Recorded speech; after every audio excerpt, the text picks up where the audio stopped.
Bulletin की शुरुआत इस वक्त की बड़ी खबर के साथ।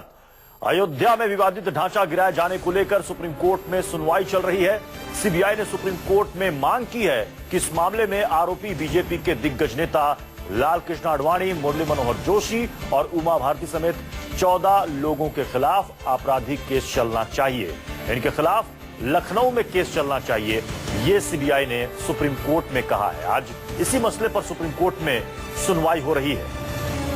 जिसमें सीबीआई ने कहा है कि इन 3 नेताओं समेत 14 लोगों के खिलाफ मामला चलना चाहिए और साथ ही यह भी मांग की है सीबीआई ने कि ये मामले लखनऊ में चलने चाहिए और वहीं इसकी सुनवाई होनी चाहिए। हमारे साथ प्रभाकर मिश्रा हमारे संवाददाता इस वक्त जुड़ चुके हैं। प्रभाकर, क्या कहा है अपने लिखित पक्ष में सीबीआई ने? देखिए, सीबीआई ने पहले जो अपील दायर की थी उस समय यूपीए की सरकार थी। अब इसके बाद ये उम्मीद लगाई जा रही थी और एक आशंका व्यक्त की जा रही थी कि सीबीआई का शायद स्टैंड बदलेगा, लेकिन सीबीआई अपने स्टैंड पे कायम है और सीबीआई ने एक बार फिर कोर्ट में दोहराया है कि बीजेपी के जो तमाम बड़े नेता हैं, चाहे वो लाल कृष्ण आडवाणी हो, मुरली मनोहर जोशी हो, उमा भारती हो, कल्याण सिंह भी हो, इन सबके खिलाफ बाबरी मस्जिद विध्वंस के मामले में आपराधिक षड्यंत्र का मामला का मुकदमा दर्ज होना चाहिए, रिवाइव किया जाना चाहिए। चूंकि ये वो धारा जो सेक्शन था उसे ड्रॉप कर दिया गया था, तो सीबीआई ने यहाँ पर दोहराया है कि चूंकि टेक्निकल ग्राउंड पर, तकनीकी आधार पर वो धारा हटाई गई थी और इसलिए सीबीआई यहाँ पुरजोर ढंग से मांग कर रही है, अभी सुनवाई चल ही रही है कि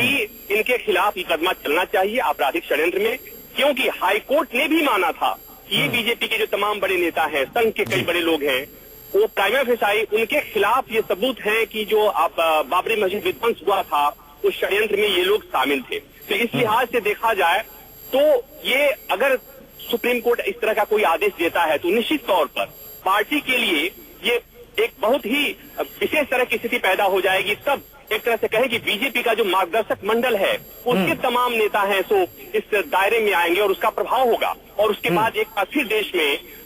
एंटी बीजेपी और बाबरी विध्वंस का मसला एक बार पूरा दोबारा से रिकॉल होगा। प्रभाकर, अगर सुप्रीम कोर्ट ऐसा कोई आदेश देता है तो जाहिर तौर पर बीजेपी के दिग्गज नेताओं के लिए मुश्किल बढ़ेगी ही, और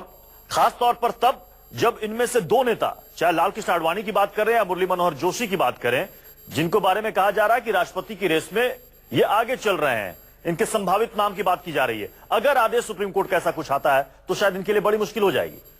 निश्चित तौर पर, और जो आपने सवाल पूछा निश्चित तौर पर बहुत वाजिब सवाल है कि अगर किसी भी नेता के खिलाफ